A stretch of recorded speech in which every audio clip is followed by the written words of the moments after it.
Sugira Rubasha is a visionary entrepreneur, podcast consultant, and content strategist, helping high-level CEOs and business owners build powerful personal brands. Being an athlete most of my life, traveled around the world, and so I got to a point where I started to document. Through this journey, I was going through a lot of self-development, stumbling onto this business by just documenting my life. How do you feel that discipline of sport reflects on the life that you have now? Sport is really an avenue of that same expression of our greatness. Come into business, it's child's play for me because I've come from a football world. The dedication of doing what you have to do. Your ability to do the same thing every day, regardless of how boring it gets. As the CEO and co-founder of ETS Rubasha Media and the Rubasha Family podcast leverages the creator economy to help entrepreneurs establish authority, generate inbound leads, and grow their influence through the use of social media. People are on their phones, so you got to figure out how can I be in front of their phones. People like what they can see. They like what they can trust. Your business is a reflection of you. His mission: help ambitious CEOs be seen, heard,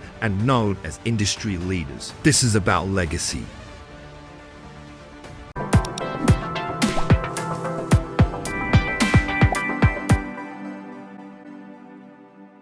Welcome everybody to Peppermint IT's Sip and Solve.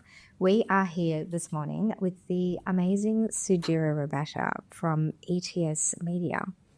And this morning, Sugira, I asked ChatGPT if he knew Sugira, and this is what he said to me. Yes, I'm familiar with Sugira Rubasha. He is the CEO of ETS Rubasha Media and specializes in assisting ambitious CEOs in building influential personal brands to lead their industries. His approach focuses on helping leaders amplify their visibility, expand their networks, and shape their legacy. What do you think about that? Amazing how powerful the internet is now. Yeah.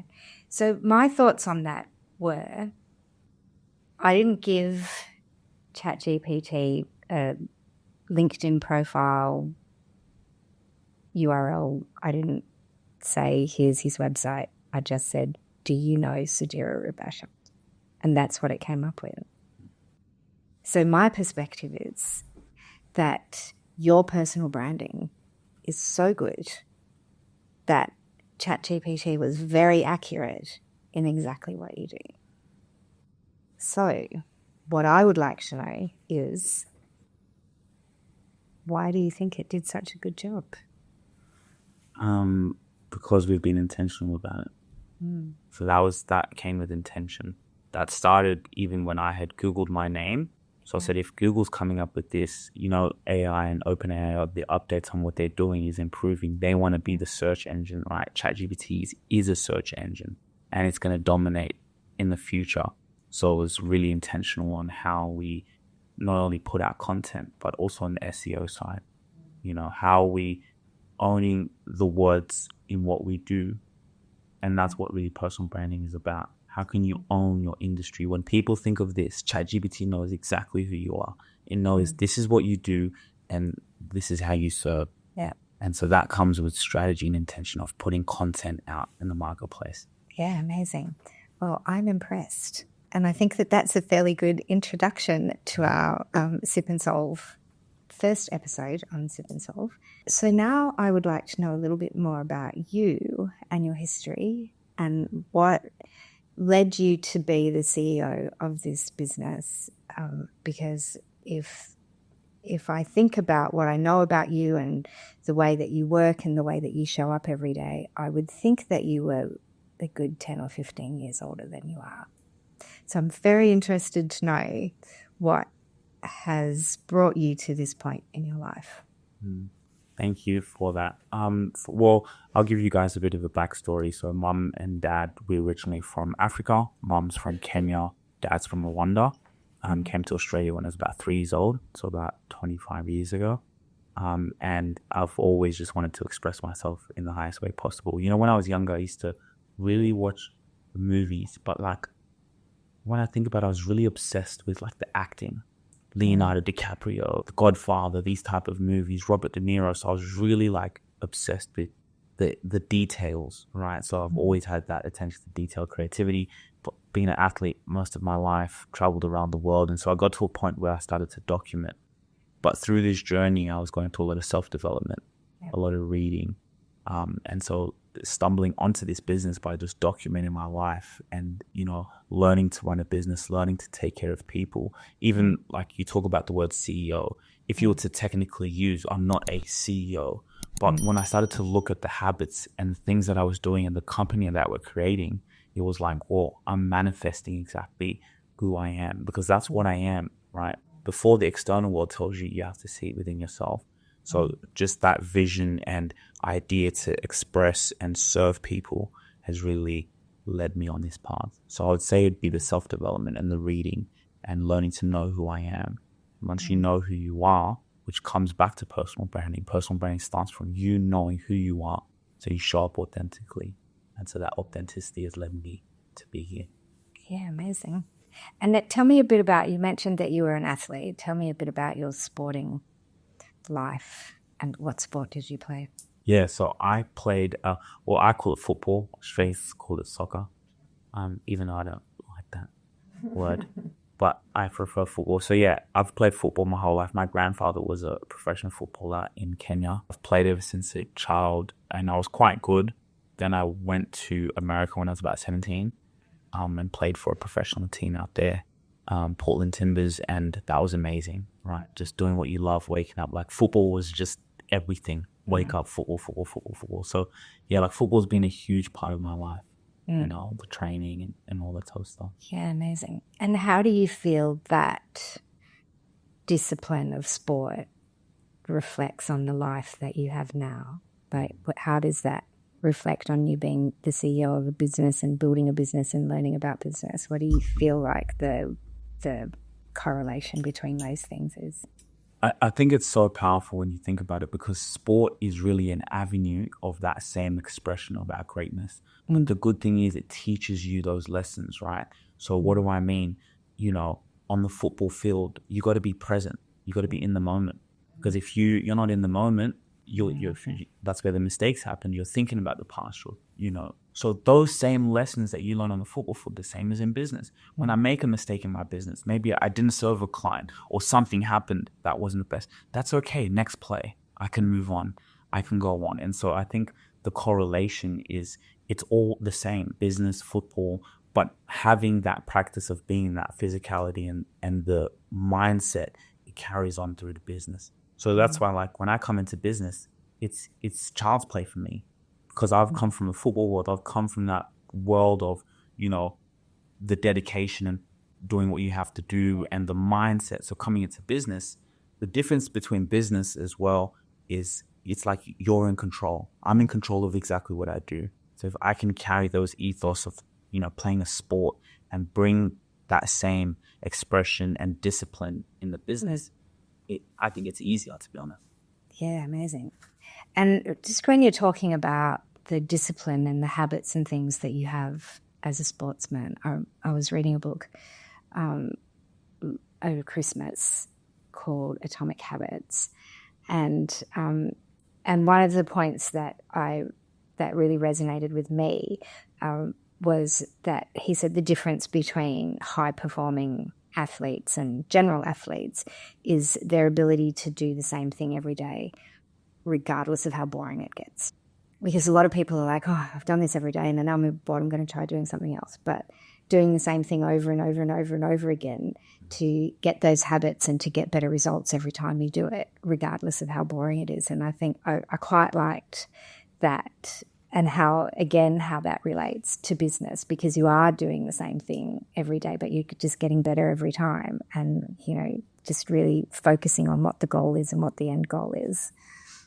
Is that, I guess that's what you're talking about in terms of discipline. Mm-hmm. And it's like the concept of mastery, yeah, right? The concept of mastery, and I think that's a powerful correlation, with the sport discipline that you bring into business, is doing the same thing over and over again. What's that Bruce Lee quote? I fear the man, I fear not the man who kicks 700 different moves. I fear the one who practices that same move 700 or, Yeah. amount of time, the repetition, I'm paraphrasing. Yeah. But, like that ability to keep going. And it's true, a lot of people, like you see, they start this crypto and then they start this and you're changing, chopping and changing. But to have that ethos of doing the same thing over and over again, just like I go training and kick the ball against the wall over and over again, it sets you up for success. It is so true in business as well, isn't it? Because a lot of businesses fail after a particular period of time. But yeah, it's really about just setting that intention and that goal and the mastery of, getting really great at doing something and then just keep doing it and keep getting better and keep doing it. Yeah. Can I ask you a question? Yes, you can. Because, see, I'm used to also being, a host because that's, I really am curious. Why do you think the first few years a lot of businesses fail, like you just mentioned earlier? I'm not a business analyst, so I can't tell you exactly why, but I do think it's a lot to do with that. It's a lot, you get an idea about what it is that you want to do, and it's hard. And do we give up because it's hard? I guess I was a consultant for 30 years, and that was not. That was fine. But starting a business and having employees who you're responsible for now it's a lot of pressure. And so, you do have to be constantly curious and constantly fixing things and getting things better and looking at that, just the regularity of what you do every day and how you can be better at it. So I don't really know. I guess there's statistical reasons why a lot of businesses fail. But I definitely know if you've got a passion and you've got a vision and you work for that, then, you're going to get there somewhere near to where that vision is, at least. And like, that's really powerful. Even when I think back to the personal branding side, it's the same thing. It's the repetition of doing it again and again and again. Yes. Getting in front of the camera, knowing how far it's going to take you. So I need to do this and put this in my business. So a lot of people might start into it and then they stop. It's low views. I'm not making any money out of it. What am I doing these videos, So it's the same thing. And so I think that's a powerful lesson in life. Yeah, I think so too. So the consistency of doing something and showing up, just showing up, regardless, you're right. Like a lot of people are like, I tried that and I only got a few views, so I'm not going to do it, but just keep doing it, keep pushing on. And so what drew you to being a specialist on CEOs and personal branding? What do you love about that? I think what I love about it is I got thrusted into it, right? So it's not like something I stumbled upon and say, I should focus on personal branding. No, it just happened through my life. And so I'll give you a quick story. When I first met a client, he is a lawyer. I met him at the gym. And then he said, why don't you come to my office? Because I said, I have a podcast. And, and he said, come to interview me at my office. So I went into the office and did a quick interview and edited it quickly, posted it and sent it to him. And then he was just like, he pulled me into his office and he said, I've never seen someone edit that so quickly. I need that in my business. I'm an entrepreneur. I know what I want. I want things quick. I want no excuses. I want it done. And I want you to position me as an expert. I was like, okay, cool. Sure. And that was a day that changed my life. And, he's a CEO and they have offices around the world, Nepal, here in Australia, all around Australia. And so working with him, seeing the attention to detail, what I realized is I heard a quote that says, you are a mirror of your clients.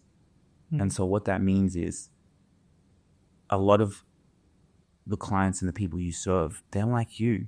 They have the same attention to detail, the same obsession. You said something earlier. You said, I like when people come late because it gives me time to do what I do. I walked away later and I was thinking and I said, I'm like that too.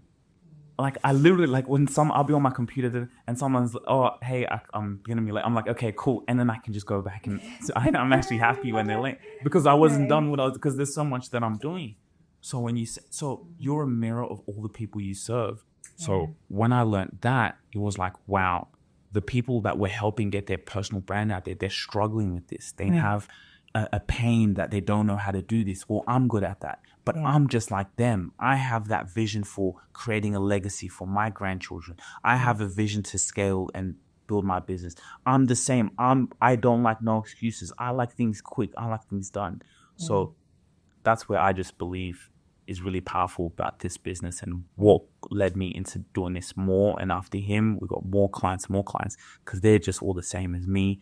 And that's the culture that we're bringing up. Yeah, amazing. I was listening to Cody Sanchez. I don't know if you've heard of her. She's got a book called Main Street Millionaire, I think. And she was talking to one of her mentors and said, why do you think you're more successful than other people? And he said, I'm not smarter, I'm just faster. I just do things quick. And somebody might have an idea about a business that they want to do, and they've thought about it for 6 months or 12 months, and until everything's perfect, they don't get started. But I've already done it 5 times. I've made 4 mistakes, and the 5th time it's worked. And so, so it's really about just getting in and just doing stuff. And can we do it quicker and faster and better than the competition? Because, we all have competitors in business. There's a lot of businesses that do IT. There's a lot of businesses that do social media. But, how is it that we can be more professional and we can be on top of? For us, it's how can we do tickets quicker? How can we get stuff done that serves our customers better? And so I love that, the fact that you were able to do it quicker. And, if you're running a business, you just need stuff done. You don't really want to sit around and wait for things. Yeah, and like that's what it is. That's what I thought was also our unique value proposition in the marketplace. And sometimes, like, I get so obsessed with it, even when things happen and you start to grow and you want to protect your capacity, and now things take a little bit longer, and it's like that drives me crazy, because no, we've got to have it at this certain time frame. So sometimes things do happen, but it's about being quick. It's about being executed. We started the podcast. We didn't know what we were doing. Me and Dad, for example, started having conversations. The microphone was terrible. The quality was terrible, but we just started. Yeah. Right. And that's what Dad kept coming and he told me, I'm so glad, son, that you've told me, let's just do it. Because he was the same. Oh, but don't we need this? Don't we need this? And when you think about something and you desire it, those things are going to pop up. We got studio equipment. We got all these things, and it led us to that result. But like you said, speed and just doing it, learning, failing forward, failing vulnerable in front of people. Yeah, exactly. Yeah. Because we are Peppermint IT and we love to drink tea, we have prepared you some tea. What kind of tea do you like? I like English tea. English breakfast tea? English breakfast tea. Excellent. Very good. What I also like to find out about people is a little bit about their technology, because I'm a bit nosy in that regard. So I like to know, do you use a Samsung or an iPhone? iPhone. A Mac or a PC? Mac. Social media, what do you prefer? LinkedIn, TikTok, Instagram, Facebook? What's your flavor? How many can I choose? You can choose as many as you like. I would say Instagram for me. Instagram, LinkedIn. LinkedIn is competing with Instagram for me at the top place right now. But LinkedIn, Instagram, YouTube, and then Snapchat, TikTok. Snapchat? Yeah. Oh, I didn't include that in my list. Yeah, he didn't, but it's one of them. Oh, and then there's X as well. There's quite a few. Yeah. Yeah. But I would say LinkedIn, Instagram, YouTube, Facebook, and then Snapchat, TikTok, and X actually. Yeah. Okay. And applications, have you checked on your iPhone what your most used application is? That's a good question. On my phone or my PC? On your phone. On your phone when it says you've been using 7 hours a day of time on your phone, and then it tells you what your most used application is. Have you done that? I haven't checked on what the most used is, but I would presume it'd be YouTube. Yeah. Okay. Very good. And on your computer, what would you spend most of your time doing? What are your top 3 apps on your computer? Top 3 apps would be iMovie. Yeah. Google Chrome. Yeah. Top 3. I only use iMovie and Google Chrome. Yeah. Right. And CapCut. Yeah. And, what email do you use? I use Outlook, but I access it on Gmail. So I've connected my email to Gmail. So I'm on Google Chrome and I'm on my emails. Yeah, right. Interesting. By the way, any advice on that? Is that okay? Like on the sex line? Totally up to you. That's fine. Okay, cool. If you're looking for some time management strategies, I can help you with those. But generally, everyone's different. It depends on what you're comfortable with. Great. Well, that's all very interesting information for me. It's love to know about people and what they do on a daily basis with their devices. We're going to have a tiny little tea break because we need to pour some more tea. Yes, Do you like some tea? yes, please.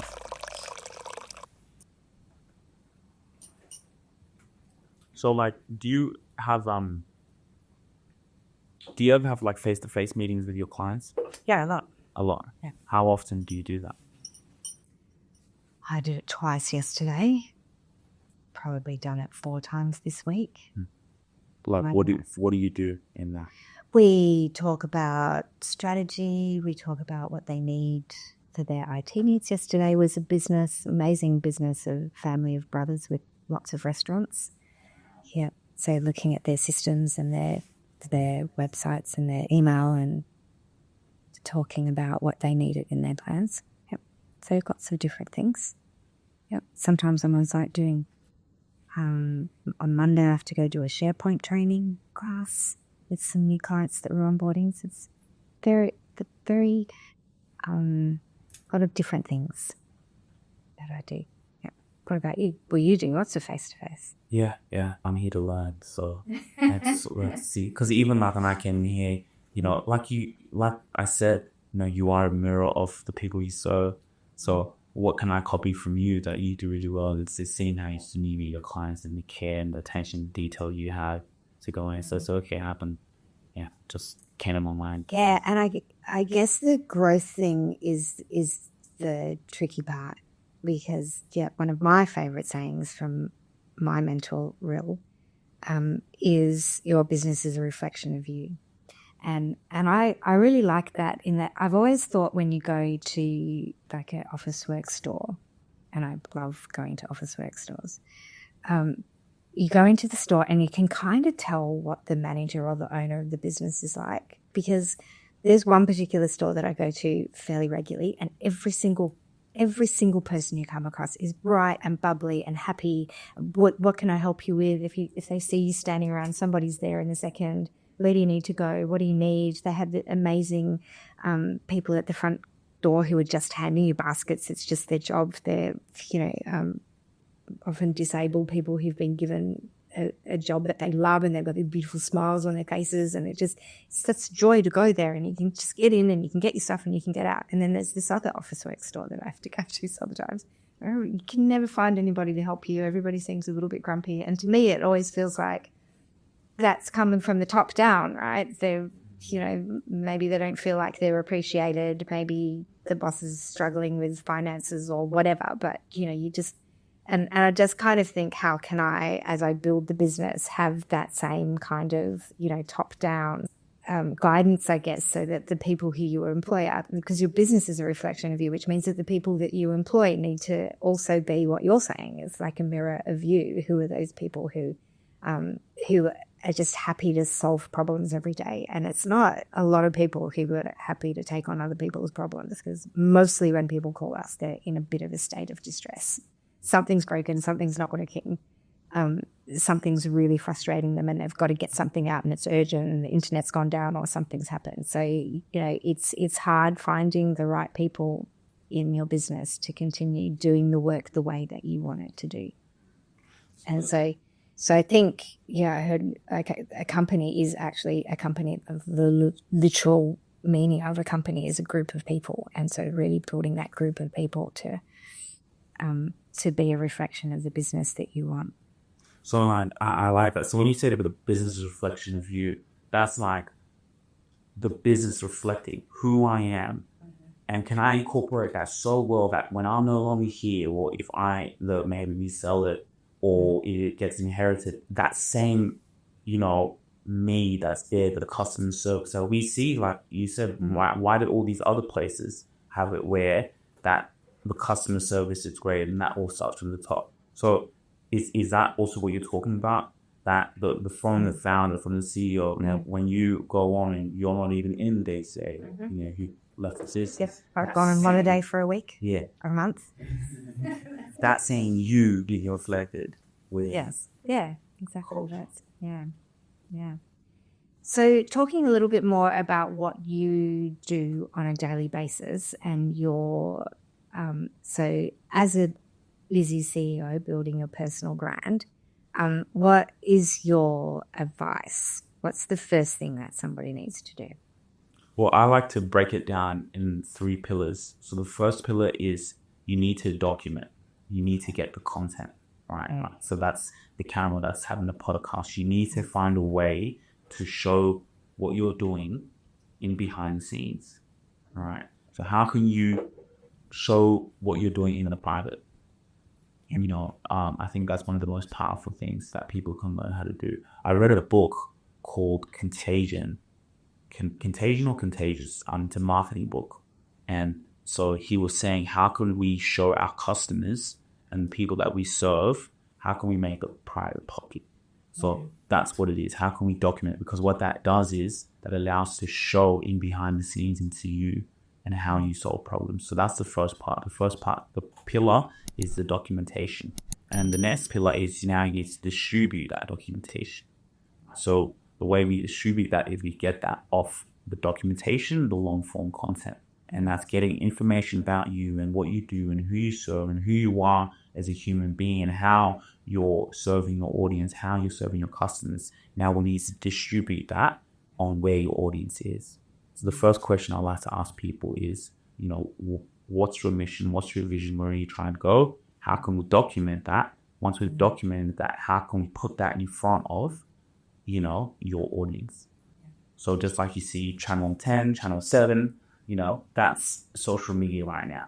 People are on their phones, so you got to figure out how can I be in front of their phones. And the way I could do that is in documenting podcasts, having media around me to show me and position me as an authority. Because people like what they can see. They like what they can trust. We're moving into a future that's founder-led, that's founder-driven, right? People come to Peppermint IT because of how you are.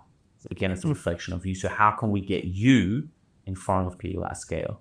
So it's like digitizing your reputation in front of the world. So it's trust at scale. So those are the pillars: document, distribute. And now you're able to put that on the pillar pieces of content, YouTube, you know. Yeah, I love that. Trust at scale. That's great. So the platforms then, what would you say about platforms? What are the best options to? Yeah, well, it's a thing of constant evolution because things are always changing. Again, for me, I'm more obsessed is where my audience is. So I just get really obsessed, whether it's for a client or for myself, is where are the people who I'm serving, where are they the most? Right. So for example, LinkedIn is a business platform. It's the number 1 business platform in the world. So if you're in the B2B marketplace, LinkedIn is powerful for you, right? The other platforms are great when it comes to B2C, you know, when it comes to showing a little bit about you, you know, you have the Instagram, Facebook is very powerful. So I would really focus on where my audience is, but we want to have that omnipresence. I want to be everywhere you go on the phone. I want you to see me. Yeah. So that's the obsession that we take it to, is everywhere you go on the phone, you can see me. So when it comes to platforms, I don't really like have a, yes, you have the ones that you like, but I don't really focus too much on the platforms or get emotional about it. I just more focus on where's the end consumer and how can we be having our clients be in front of the end consumer every single day or consistently. And what about if people want to do it themselves? I heard someone say the other day, it was one of our clients actually, he said something like, if something takes me more than half an hour to do, I'm going to get an expert to do it instead. And so, I mean, I guess I think, you know, I'm fairly techy. I've got phones and bits and pieces of things. So for somebody who thinks that they can do it themselves, what would be your advice? I mean, I would even encourage someone to do it yourself, right? Try and see if you can document, see if you can put the camera there, right? And we've got to be fast. So yes, you know, you can do it yourself. But then a lot of the times, for example, a lot of our clients, they'd rather throw money at the problem than time for them, because you're in operations, right? Like you said, if this takes you too long to be able to do it. But I would still encourage someone to go ahead and attempt to it. There's no excuse to start now. Put the camera on, turn it on. Now when you know, because you're busy, you're a CEO, you get it. You get the obsession that you have. You don't really have time for it. That's when you now hire. That's when then now you put money, and invest into this. Again, you want to invest in your personal brand, right? It's important than ever. I'll give you a story. I like to go see another client that we just onboarded. And so we were reviewing the content that we did, documenting their story, strategy session. And people were calling his phone. And then as we were reviewing the content, he picked up, he told his assistant and he said, "This is my most important meeting today. Told the other ones I'll be back." And it hit me. I know that. But I was like, wow, that's powerful. He said, "This is the most important thing that I can do today." And a lot of CEOs, a lot of business entrepreneurs don't realize that this is the most important thing, right? Of course, you're passionate and you're dedicated and serving for your clients. Your clients are the ones that come first. But this is how not only you showing the people you serve, but other people out there, this is your marketing. This is the most important function in your business. And people are not realizing that. You just said it. You searched on ChatGPT who I am. It told me exactly what came up. Yeah, that's right. And that comes back to the being in the moment, part of playing soccer. I loved that story about, you are right there, right in the moment when you're playing sport, aren't you? Yeah, I think that too. I think a lot about sport and teamwork and how that affects us in business. And I think I hadn't really thought about it in a specific moment. I've always played netball, and I was a single mum and I was working full time, but netball was like the thing that I could do in the week where everything else disappeared, and I was just there in that moment for an hour, and I would forget about all of the problems of the world for that particular period of time. And I think it's good to have that. If you can get that focus about anything on a daily basis, it's good, isn't it? Can I ask you something? So when you're in your business and you have all those anxieties and stresses around payroll and all these other things, when do you get in those moments of flow when you're doing something in your business? When do you get those moments where it just laughs out? Flow for me happens between 4 p.m. and 7 p.m. That's my concentration time. If I have to do any kind of serious programming or thinking about or writing a proposal, or that works better for me in the evening. And I think because I'm a bit of a morning person and I do always have kind of a routine, and particularly at the moment I'm doing a program where, I'm up and I'm walking and I'm, doing my accountability steps, and I kind of have all of this kind of morning stuff that goes on, and then I get in and then I check my emails and then check what's going on, and there's a lot of movement around the day generally. You've got to be here or here and people coming in and you're doing this and that. But it seems like I've got all of those little things out of the way by about 4 o'clock in the afternoon, and then I can just really smash stuff out. I can focus.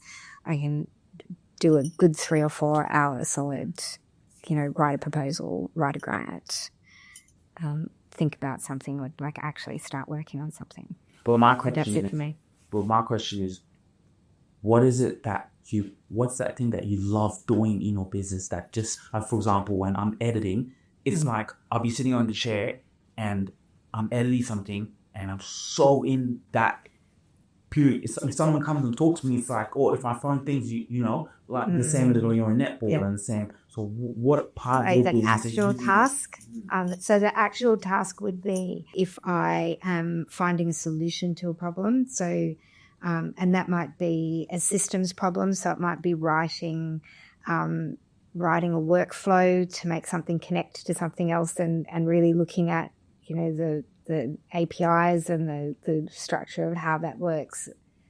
So it's kind of building stuff. So a little bit the same. But it's building a system or building a process or working on something that has an outcome that's going to save somebody a lot of time. Because my whole life really is about how much time can you save in your day to do, like how many actual things can you fit into one single day. Like that's my ultimate goal. And so if I can save time for somebody, that's what, and if I'm working on something that's a process, that's where I can really get into flow and get really excited about what the outcome of that is going to be. And I remember doing that for a client one time where I saw she was doing this process that was this, then this, then this, then this, and it happened, once or twice a year, and she would have to work, 20 hours a day for 5 weeks to get this process done. And I was able to, create an import and an export function that enabled her to do it in a day. And she literally cried. She was like, I can't believe that I've been doing that all of this time when I could have been doing this. So those kind of outcomes for me, where I can be working on something that I know is going to save somebody significant time in their day so that they can be doing something else, that's when I get in my flow. So that's also the zone of genius. Yeah. Now, what would be a question that you would ask related to your job that we can give to the next person? So a question flat. Question for them. Oh, I like that. I like this tradition on this show. What question would I leave that person? I'd give it a simple question. Mm-hmm. What legacy do you want to leave behind when you're no longer here? Very good. You can ask them. I'm going to be watching the ethics. I'm going to ask them that. And also, is there a tip or trick that you have with your technology that you'd like to pass on? With my technology? Yeah. Like, what's something that you do that you reckon you can do super quick? When I'm using my computer? Yep.